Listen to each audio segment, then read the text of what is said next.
Check.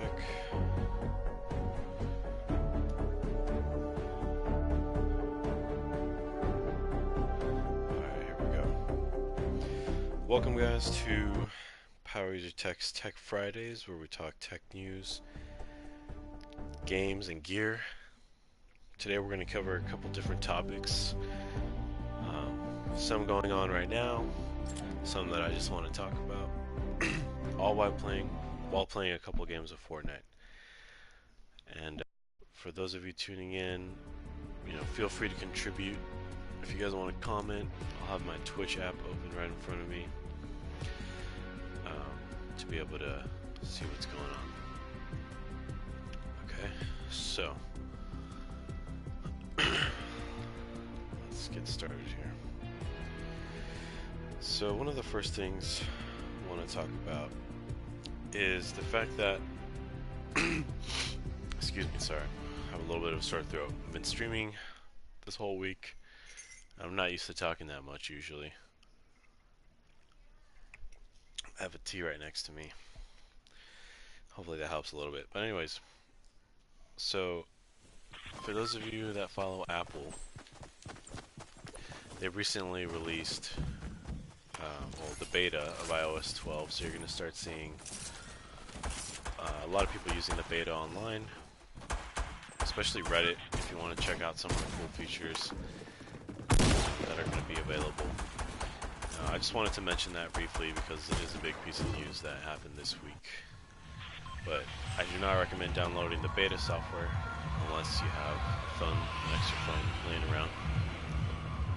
But some of the big things that they talked about during WWDC was they're going to release a new AR kit so two people can view the same AR experience with their own point of view. They reworked the whole notifications, so there's group notifications, and you can manage the notifications a lot better. And another thing is you can have shortcuts, so you can teach Siri certain phrases that you would say to activate a chain of commands. Now, the Apple Watch also got a few things that they're going to do, mainly focusing on reworking how it tracks workouts. I know many people forget to start the workout, but this new software is going to detect when you start and stop a workout. And that's going to be super convenient, Now, the only thing we're missing is an Apple Watch with multi-day battery. I'm not even asking for a whole week. All you would need is probably 3 days of battery life to make it a little more useful. Now, there's tons of features I'm not talking about. There's features I covered in my last two streams about WWDC. You can go and watch those with some gameplay.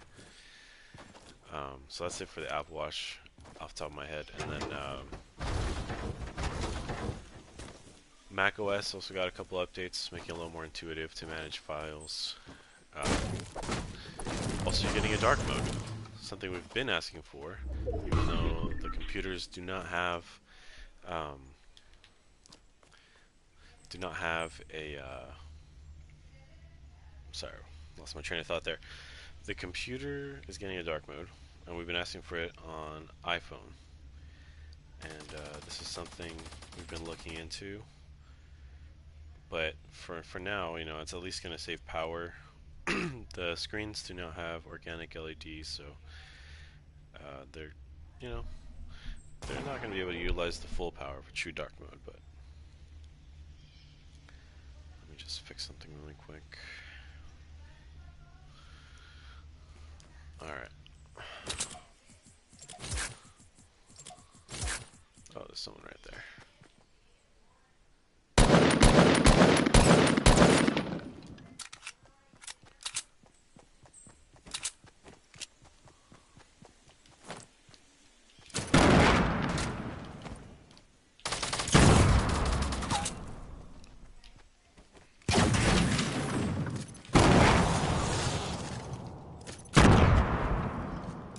How's he still up there?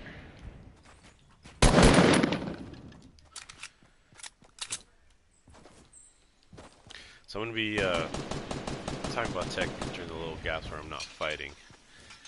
For For anyone just tuning in, again, this is Tech Fridays. Alright, let's see if we can get this guy.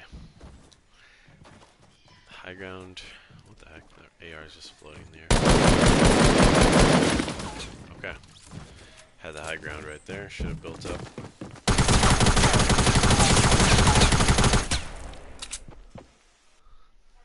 Wish there was a kill cam. That would make tracking a lot easier. Okay. So, next thing I want to talk about, just finished talking about WWDC, kind of like a small little recap, if you want to call it that. But the next thing is the fact that the home kit is being expanded to other brands. So I read a story that specifically Sonos is launching a Alexa-powered TV soundbar. But this makes you ask the question, do I need a soundbar or do I want a HomePod? Obviously the soundbar is going to be a lot cheaper and you're probably going to have it in front of your TV most of the time. The HomePod, on the other hand, I would probably keep it in my room or living room, on my desk. If they came out with a smaller one, I'd definitely keep it on my desk.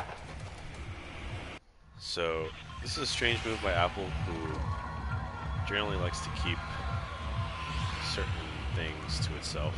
But the benefit is, you might experience the Siri HomeKit and wonder, hey, you know what, maybe I would like this in my HomePod, or a HomePod. They come out with multiple versions. In my experience, when I've tried, for example, a charger that has the fast charging enabled, it really opened my eyes to what's possible when brands team up with Apple. For example, the Colgate E1 is another example. They pretty much teamed up to market this this toothbrush that detects how well you brush your teeth, and I think it's a step in the right direction.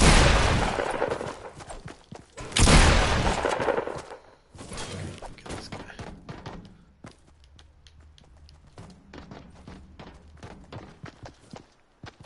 I'm gonna live. I messed up right there. Alright.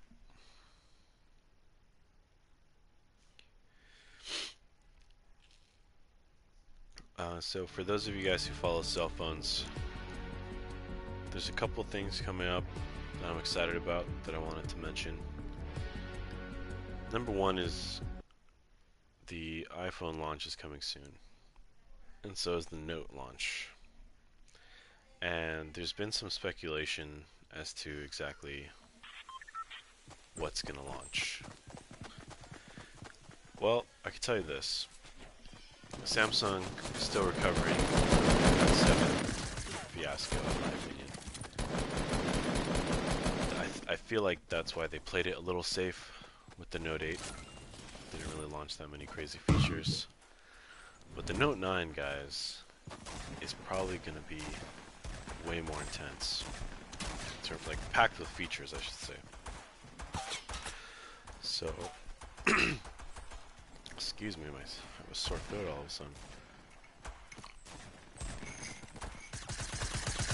Okay. So, for those of you guys that are Samsung fans, the Samsung series have really been important in improving the whole, like Android as a whole, with their edge-to-edge display, their dual sensor cameras. They've pretty much been pioneers in terms of what's possible on an Android. And Apple, I'll admit, even though I'm an Apple fan, has copied or done in their own way, you know, the dual lens sensor, blah blah blah, all that stuff. They pretty much copied Android. It's like a dripping faucet. You know, every year something comes out, Apple gives it another little drip, and you get a couple more features. Meanwhile, the Android fans are all laughing at us because we're all sheep and all that. So I don't totally agree. You know, every cell phone will have its advantages and disadvantages. Apple definitely has taken a step back from competition. Now here's the phone that made me a little scared. The Note 7. So the Note 7 was the first Android that really caught my eye. Not only because of its design, but because of all the nice features you can use, you know? Unfortunately, they had a little bit of a disaster on their hands, and it didn't work out so well. Meanwhile, Apple... Gosh, let me get this guy.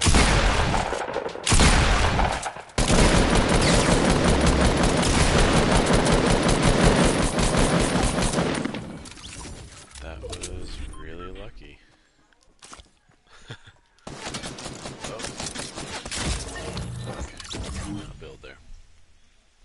So again, the Note 7 came out. I really liked it. Didn't work out. Okay, Note 8 came out.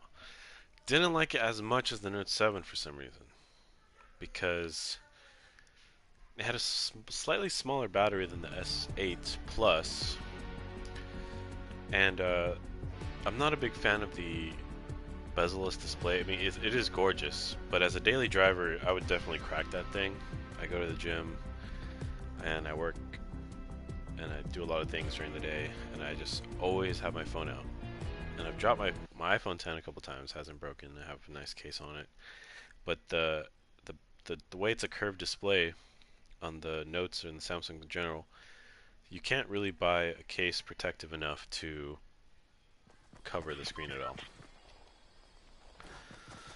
So fast forward up until now, we got the iPhone 10, which some people may or may not think it's a good phone. You might not like the notch, but you can't argue the fact that they've at least caught up somehow. I mean, they're gorgeous display, great battery life, great processing power. I mean, I could run Fortnite on it and Minecraft without any issues. I mean, I could do the same on Note, but for an iPhone, that was a big accomplishment. Now let me read to you some of the speculation about the Note 9. So normally, in my experience, the iPhone would launch September 15th, with the Note coming out a little before the new iPhone.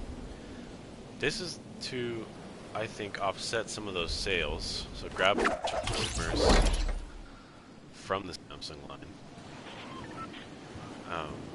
you know, during one of the biggest launch times of the year.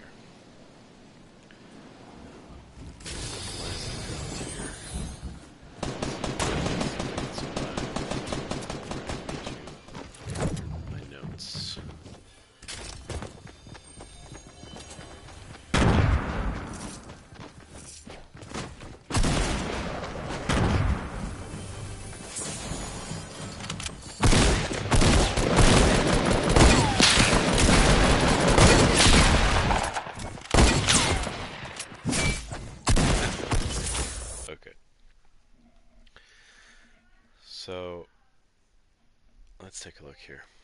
So for those of you holding off from buying the S9 and S9 Plus, I would say always wait for the Note series. Number one, once you can get over the fact that it's going to be a bigger phone, you're going to be given so many more features, usually rewarded in terms of RAM and battery life and camera.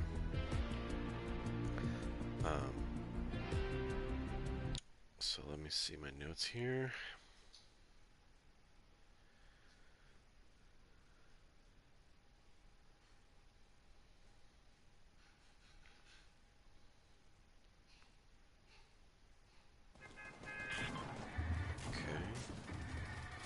Okay.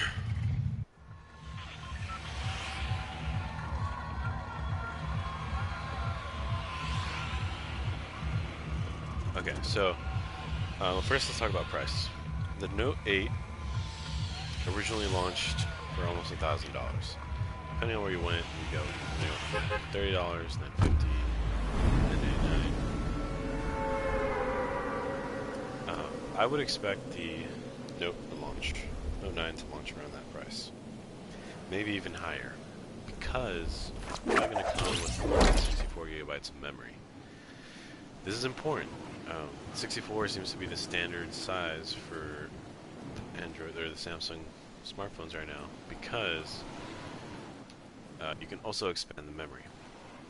But for those of you with some experience with smartphones, I think the internal memory is the most important, so you definitely want more. With the more powerful cameras and stuff, you're starting to see a trend of 128 gigabyte. And that's what I expect the Note to have. I mean, if it's going to stay competitive and future-proof, I would hope that they put the 128 gigabyte memory as the internal. But who knows, maybe they don't want to hurt their memory card sales, so they might not. But I expect the phone to launch at the same price, about $1,000. If it comes with more memory, you're just going to look at about $1,100 US. Now, let's talk about the camera. So, for those of you that know, Samsung launched the the variable aperture lens on the camera, or for the smartphone camera. One of the first to ever do it. Oh, there's somebody.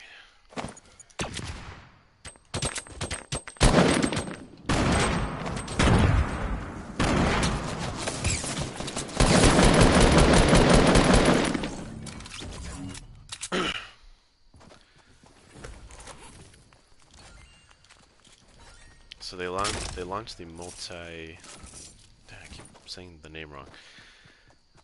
The variable aperture lens for their smartphone cameras. To be honest, I only imagine they're going to improve the sensor on their camera, because the multi-variable aperture was pretty amazing. If you look at some of the reviews online, you definitely get better exposure with the variable aperture. Something that the iPhone 10 is currently suffering from. Oops. So again, if they were to improve on their camera, they're probably just going to improve on overall image quality, and they're not going to come out with a crazy new camera. Something Apple's going to need to do is fix up, or probably come up with their own version of the variable aperture lens. Okay, now next up is design. Again, I don't think they're going to redesign so much. Their design is already amazing. Perhaps people might want a more traditional 16 by 9. That might be added to the Note line as one of their phones that are 16 by 9.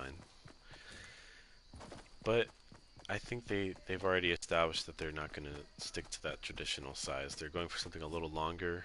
So, you know, if you're looking at social media and stuff like that, it's definitely...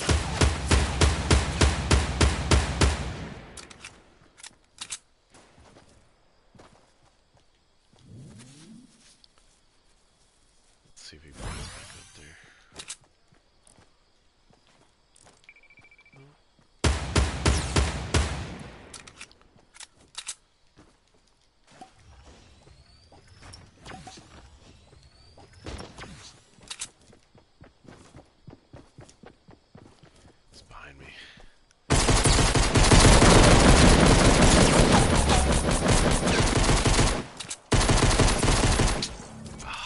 Shotgun when I was talking. Okay. Hardware. Definitely going to see their new processors. Probably 4 gigs of RAM. Fingerprint sensor. According to Tech Radar, it may or may not have an in-screen thumbprint sensor. But if you've seen other phones who've tried to do that, it's not the most intuitive. It basically uses a backlight to light up your thumb, and it scans it, which may or may not affect the resolution of the screen. So I doubt they're going to do that. They're probably just going to throw it in the back with the successful redesign they've done. It's more of like a vertical bar. People like that a little bit more. The rumors are saying they're not going to do that. It's going to be horizontal based on some spec leaks. But I don't see any reason for them to do it that way, other than maybe some design issues. But the people have been pretty clear that they don't want the thumbprint sensor to be like right next to the camera, otherwise they're going to smudge the hell out of it. Okay, let's see. I mean, that pretty much covers the Note 8, in my opinion. In terms of software and all that stuff, you guys know that Oreo already came out. And it's not like a feature-rich update. What's really going to come with the Note is not software. Perhaps they're going to redesign Bixby to be more useful to compete with the new iPhone software stuff, but that's pretty much it for the Note, guys. In terms of iPhones, now the important thing to know for the new iPhone release is this is probably one of the most secretive times that I've ever experienced with Apple. I've been following the leaks, and there's not much. It's mainly speculation. People are still saying, you know, oh, the iPhone hasn't sold that much, blah, blah, blah, they're in trouble. When I read other stories that say the iPhone X is probably one of the most bought cell phones of this time. So again, a lot of speculation, so take everything I say with a grain of salt, but I'm just going to make an educated guess based on what I've seen. I've worked in the cell phone industry for about 5 years. I have a little bit of experience in kind of seeing where companies are going to go with their moves. So, what I'm expecting is for them to reduce the notch. Either remove it completely to a traditional 16:9 or not touch it at all. The reason is because iPhone does not like the concept of fragmentation. So what that is when they design the UI to have different formats, and the app developers have to accommodate for that redesign. The issue with that is just, I think it's part of their design language that they're not following that. So the iPhone X, they kind of broke that rule. I don't think they're going to break it again. They're either going to keep the notch or get rid of it completely. Kind of like a Samsung design, you know. Alright, so next, the camera. They're going to have to compete with the variable lens, the variable aperture lens. So I'm pretty sure they're going to come up with their own version of it, hopefully without getting sued. Or they're just going to fix whatever is causing their pictures to come out really overexposed. If anyone has an iPhone X, you know it overexposes its photos. Next thing, Siri has to be put somewhere. Make it more intuitive to activate. On the Apple Watch, with the new OS coming out, they've talked about how just raising your wrist would be enough. They call it intent to activate it. Right, currently you have to long press what used to be the power button on the iPhone X to activate Siri, which is kind of annoying because you accidentally activate her all the time. So they're going to have to somehow structure the phone in a way that it moves away from using physical buttons. Another thing that's annoying is taking 1,000,000 screenshots on your iPhone X by accidentally pressing two buttons together, like the power button and the volume up button. I'm sure many of you guys can agree with me.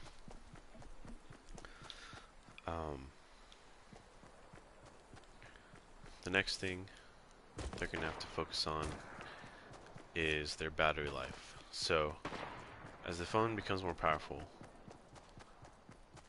they're going to always have to compete in the battery arena. I don't think you're going to see a huge jump. The main thing you're going to focus on, they always come out with some new chip, whether it's the A10X, A11, A11X, whatever they're going to call it. It's going to need a bigger battery to stay competitive with whatever the Note comes out with. So the iPhone 10, whatever iteration of that comes out next, is direct competition to the Note.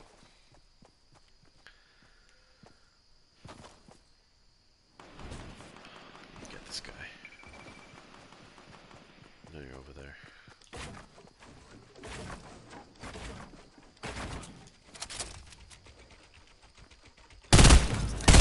Oh.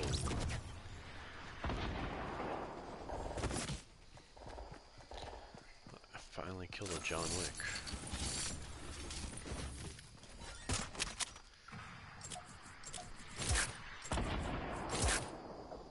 Okay, sorry. It's hard to focus while also doing a talk show. But I'm gonna try it. If you guys like it, let me know. But I like playing video games, and I like talking tech at the same time. Kill two birds with one stone.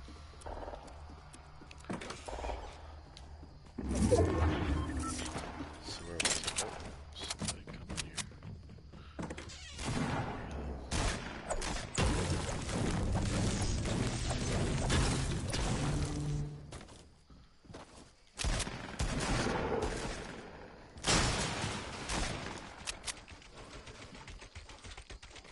See right there? This is that right-hand advantage people are talking about. If you're going up left and they're peeking right, that's how you die.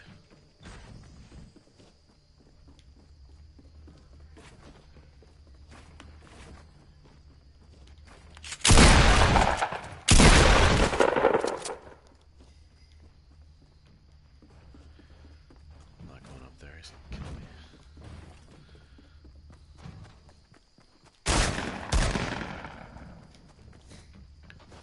Here's something over here.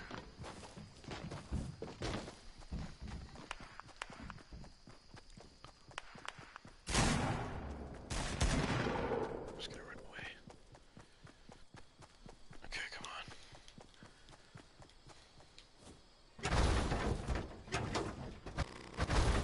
Whoa. Got stuck there.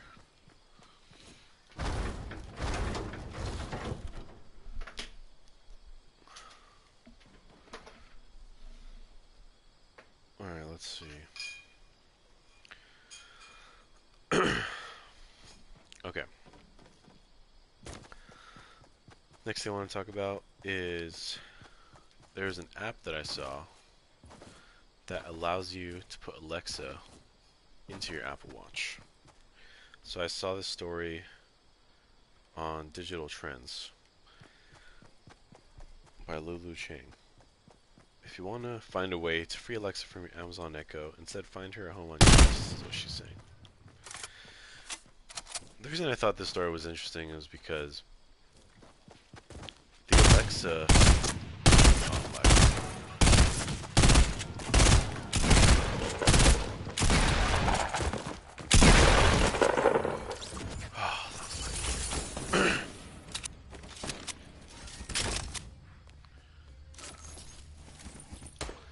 I call it the Alexa of things, just like people say the Internet of Things. Marketers will eventually find a way to ruin Alexa. So now you're going to have the ability to buy anything at will from the power of your Apple Watch. And this is only going to keep happening. Did he make it? Is he alive? No, doesn't sound like he's... Oh, the circle. It's going down.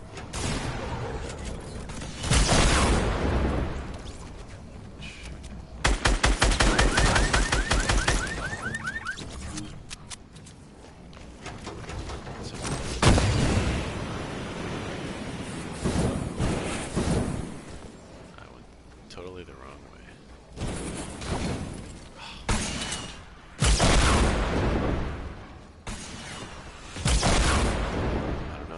I survived that.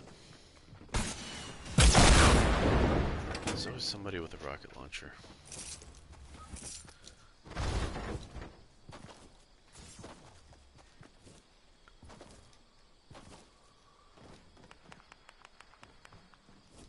Run.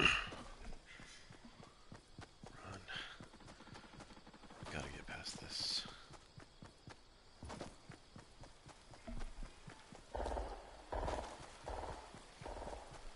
Okay. The last story I want to talk about is Facebook makes 14 million people's private posts public. So this was a mistake on Facebook's part. Basically, this is on geekygadgets.com, geeky-gadgets.com. Oops. I'm trying to read this. I'm trying to read my notes while running. Let's see if anyone comes. Maybe I should just focus on winning this game. There's 14 people left, and I need some shields. This is the Valley of Death, as I like to call it. Whenever you leave Tilted Towers, you're always stuck here, trying to survive. We'll get back to that story in a second, but in the meantime, you guys can just think about how big Facebook really is. And how much stuff they know about you. There was a long time ago that my Apple ID got hacked, and that was the first time I've ever had an account compromised. It kind of opened my eyes to, oh shit, like, there's people out there that want your information. And Facebook made some mistakes. Now they're paying for them.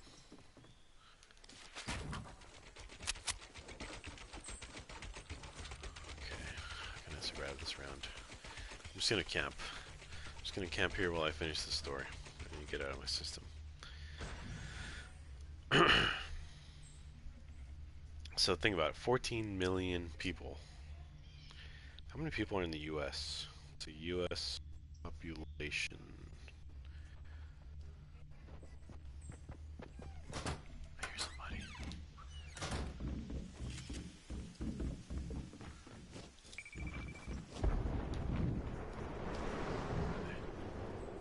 I hear something.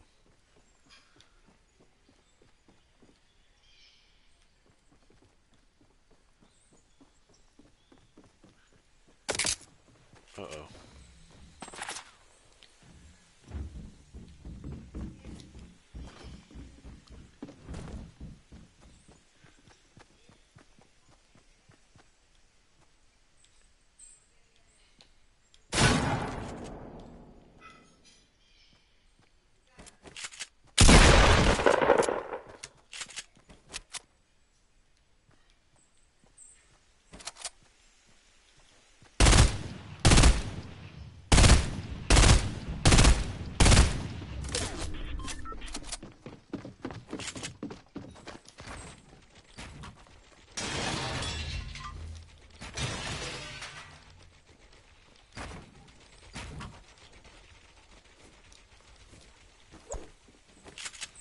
He's in there.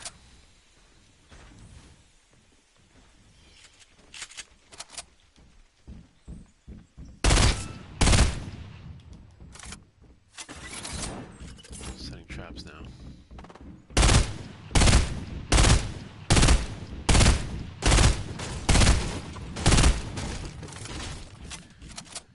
Come on. Come find me.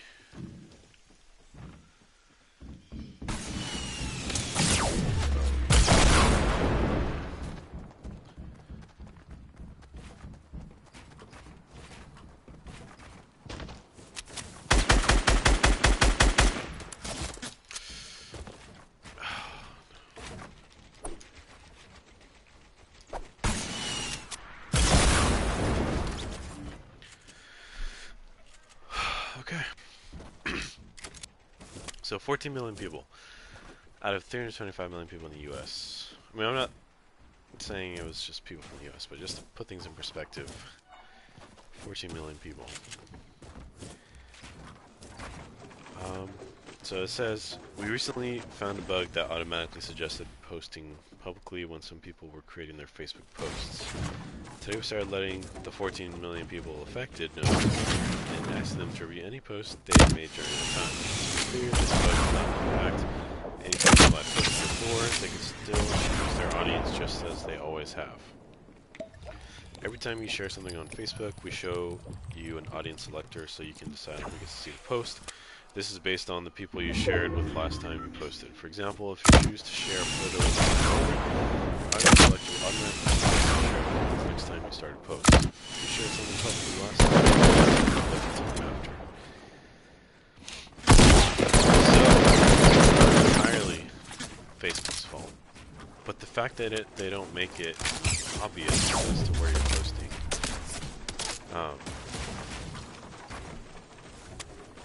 you know, makes it a little more difficult. And that's pretty much all I wanted to cover today. Next week, I have another show at noon, Fridays. I might change the time depending on a couple different things, but this time works so far. I just want to thank you guys for joining in. If you like the commentary, if you have any comments, questions, criticisms, feel free to join next week on Friday, and we'll talk about some more stuff. Basically just building up to having an hour-long show, maybe a 2-hour-long show. And the more I practice, I'm sure I'll give better presentations. But again, I just want to thank you guys for tuning in. You can follow me on Instagram and Twitter, PowerUserTech, and also check out my blog, powerusertech.com. Thank you guys, and have a great weekend.